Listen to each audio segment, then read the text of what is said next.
നമസ്കാരം. Classic stories by ഷിൻസിയിലേക്ക് ഏവർക്കും സ്വാഗതം. ഞാൻ ഷിൻസി ടീച്ചർ. കഴിഞ്ഞ വീഡിയോയിൽ നമ്മൾ ആദമിനെക്കുറിച്ചും ഹവ്വായെക്കുറിച്ചും ഏദൻ തോട്ടത്തെക്കുറിച്ചും എല്ലാം കേട്ടല്ലോ.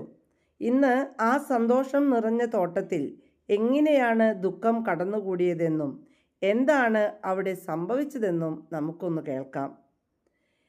ദൈവം ആദാമിനോടും ഹവ്വായോടും ഒരു കാര്യം പ്രത്യേകം പറഞ്ഞിരുന്നു. തോട്ടത്തിൻ്റെ നടുവിലുള്ള നന്മതിന്മകളെക്കുറിച്ചുള്ള അറിവിൻ്റെ വൃക്ഷത്തിലെ ഫലം തിന്നരുത്.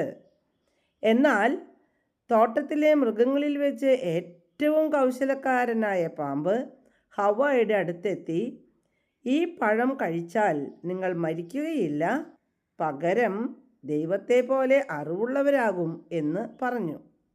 പാമ്പ് ഹവ്വായെ ഇത് പറഞ്ഞ് അങ്ങ് വിശ്വസിപ്പിച്ചു. ഹവ്വ നോക്കിയപ്പോൾ ആ പഴം കാണാൻ നല്ല ഭംഗിയുണ്ട്. പാമ്പ് പറഞ്ഞല്ലോ അറിവ് നൽകാൻ ഒതുങ്ങുമെന്ന്. അപ്പോൾ പഴം നല്ല ഭംഗിയുണ്ട്, അറിവ് കിട്ടാൻ കാരണമാകും. ഇതൊക്കെ കേട്ടപ്പോൾ ഹവ്വ ആ പഴം അങ്ങോട്ട് പറിച്ചു തിന്നു. എന്നിട്ട് നിർത്തിയില്ല കേട്ടോ. അത് കൊണ്ടുപോയി ആദമിനും കൊടുത്തു. അവനും കഴിച്ചു. ഇവർ രണ്ടുപേരും ഇത് കഴിച്ചു കഴിഞ്ഞപ്പോൾ ഉടനെ തന്നെ അവർക്കൊരു ചിന്ത വന്നു. തങ്ങൾ നഗ്നരാണ് എന്നൊരു അറിവ് അവർക്കുണ്ടായി.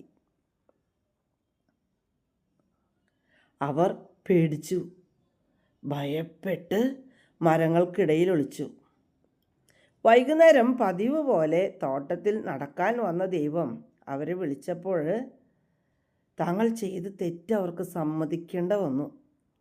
ദൈവത്തിൻ്റെ കൽപ്പന ലംഘിച്ചതുകൊണ്ട് അവർക്ക് ആ മനോഹരമായ തോട്ടം വിട്ടുപോകേണ്ടതായിട്ട് വന്നു. ദൈവം അവരെ പുറത്താക്കി.